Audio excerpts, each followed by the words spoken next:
ભરૂચ જિલ્લાના ઝઘડિયા જેડીસીમાં કામદારોની સુરક્ષાને લઈને ગંભીર બેદરકારીનો ચોંકાવનારો કિસ્સો સામે આવ્યો છે।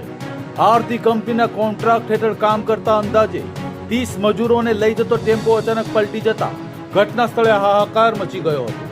કામદારોને સલામતી બસ કે અધિકૃત ટ્રાન્સપોર્ટ વાહન પૂરું પાડવાના બદલે ગેરકાયદેસર રીતે ટેમ્પોમાં ઘેટા બકરાની જેમ ભરીને લઈ જવાતો હોવાનો ખુલાસો થયો છે।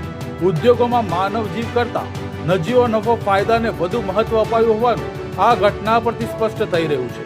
પ્રાપ્ત માહિતી મુજબ ટેમ્પો ચાલકે સ્ટેરિંગ પરથી કાબુ ગુમાવતા ગંભીર અકસ્માત સર્જાયો હતો। આ અકસ્માતમાં 3 કામદારોને ગંભીર ઈજાઓ પહોંચી હતી, જ્યારે અન્ય 27 કામદારોને નાની મોટી ઈજાઓ નોંધાઈ હતી। ઘટનાને પગલે તમામ ઈજાગ્રસ્ત કામદારોને તાત્કાલિક સારવાર અર્થે અંકલેશ્વરની ખાનગી હોસ્પિટલમાં ખસેડવામાં આવ્યા હતા।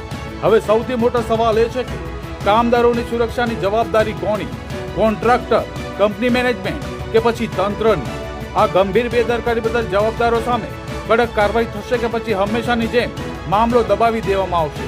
આ બાબતે કામદારો અને સ્થાનિકોમાં ભારે રોષ જોવા મળી રહ્યો છે।